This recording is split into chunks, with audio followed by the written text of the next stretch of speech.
Hello, hello, hello. Welcome, welcome, welcome. Okay, we're gonna talk about, oh, Amelie wants to come. There's yours, there's my, I just put it on my face.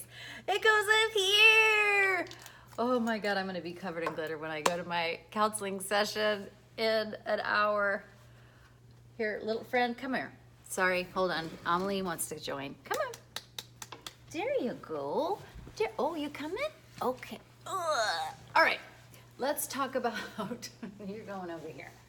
We gotta talk and do videos. I guess you could say this is another part of my philosophy about addiction. And again, it recently changed because I read a book for food addicts called Brain Over Binge. So that's why I believe that people can recover without the 12-step program. Controversial statement. But again, if they do that, they need to do all of the work. And so that is involved in getting support, learning about the addiction, learning skills, having tools, having a lot of support, healing the pain that caused them to be an addict in the first place, to use a substance, to, again, I love this quote by Judith Grisel, to trade a piece of ourselves for oblivion. All right, so my personal belief is everyone could benefit from working the steps, addict or not addict, because we all grow up with shit. And the thing that the steps are, the 12-step program is a spiritual program of recovery. And another way to say that is you are gonna do a lot of fucking growth work by working the steps. So here at Advanced Bitches, we use the steps as a gateway to healing, as a gateway to understanding, as a gateway to, heal from our addictions. And it's like, it would be like, hey, I want to recover from my addiction, but I don't want to have anything to do with but I don't need the steps and I don't need that philosophy. It's just like, if something is working for a lot of people, to throw it away feels a little bit like denial, feels a little bit like self-sabotage. To not know that you need to do a lot of fucking personal growth work to stay sober is misguided, and you are going to use again. So that's what I think about, is that I want to, let's look at the steps, and I want to take you through my understanding of the steps. I also, one of the things I do at Advanced Bitches is train coaches and therapists, who I have a lot of clients that are coaches and therapists, to think about these things, and that will include the steps, working the steps and thinking about the steps, and everybody should work the steps. So let's talk about step one. Now, one of the things that people have resistance to in the 12 steps is the whole God thing, or and right out of the gate. And so we're not going to mess with the God thing. The God thing is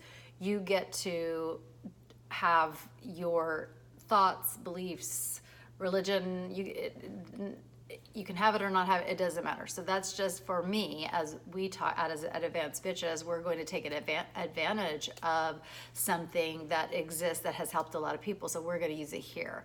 But as far as the God piece, you get to be in charge of that. And but let's talk about powerlessness. Oh, that's such a button for people. Oh, and it was for me. How could I not be powerful? How could I'm powerful in all these other ways? How could I be powerless over my addiction? So this is where the book, again, I just got this information within the last year. In a way that I understood it and could apply it to my own addiction. But in her book, she talks about addiction in the brain. And I got inspired by the food plan that I follow, the personal growth with my food addiction. I follow Bright Line Eating. And Susan Pierce Thompson is the head of that, and she is outstanding, amazing, bow down. So she did this video about Brain Over Binge, the book, and the way she explained it really resonated with me. So what she said is that we have right where a headband sits. So I was listening to her, blah, blah, blah, probably doing something else. And then she says, the primary motor cortex sits where a headband sits. It's like, what the fuck? What the fuck? Like, for me, it was just like, holy shit, because I wear headbands all the time, like always. And I love them so much. And it's a thing that I just love. And so it was very synchronous for me. It was a huge synchronicity. And so it perked up my ears. And so I'm like, I knew this information was for me. So what she talks about is we have the addictive voice. The addictive voice, which I will talk a lot about, is the one that wants you to continue to use your substance. It's the one that wants oblivion. And so the addictive voice is like in the animal brain or lizard brain or whatever you want to call it.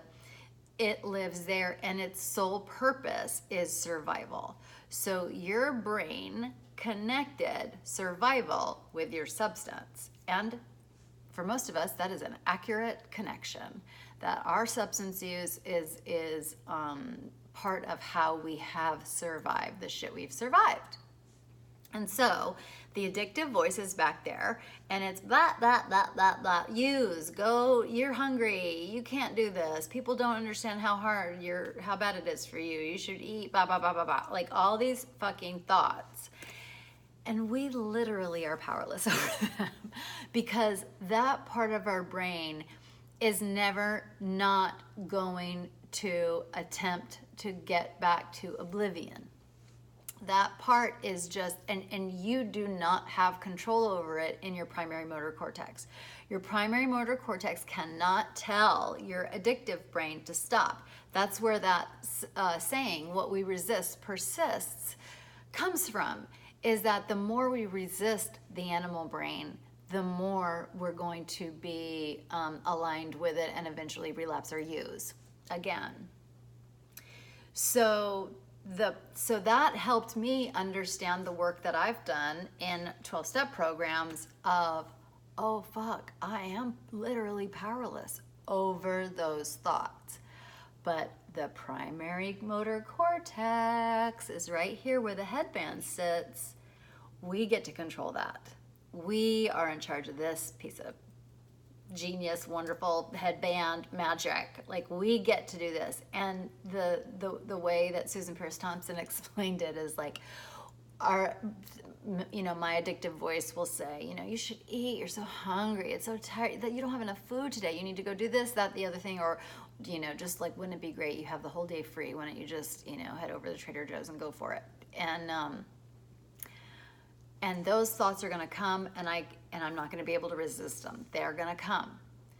But the primary motor cortex is in charge of my hands, is in charge of my feet, is in charge of, I'm sorry, I just showed you my foot, is in charge of my mouth, and it's in charge of my hands. And so I can feel those thoughts. I can experience those thoughts and not resist them. Just had an abstinent lunch. And bright lines. And I can have the thought, but I don't have to act on it. I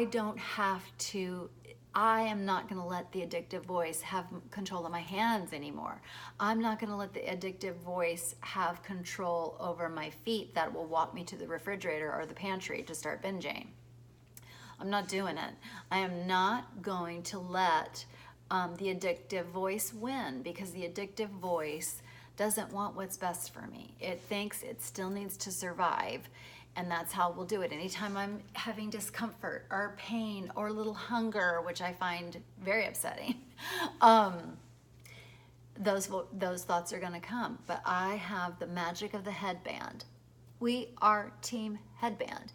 And now when I use headband, sometimes if I'm having a particularly hard day, I'll just like hold this, like, no, we don't have to succumb. Like, this is what we're doing. You can't have my mouth. You can't have my hands. You can't have my feet. I'm in control of that. So does that make sense that we're powerless over the animal brain, the addictive brain? Just like if you were to hold your breath, hold your breath, hold your breath, you're going to pass out because the brain is in charge of you living. And so you would be powerless over that, the fainting. Like you'd be powerless over, because the brain always wins, and the brain wants homeostasis, and the brain wants status quo, and the brain wants you to survive. So we are powerless over that voice. And so that's how step one, which I'll tell you more about, can apply to you in a most logical and most clear and most understandable way. But we are powerless over our addictive thoughts. They just are going to do what they do. All right, I hope that was helpful. So glad you're here. This is so exciting. Okay, bye.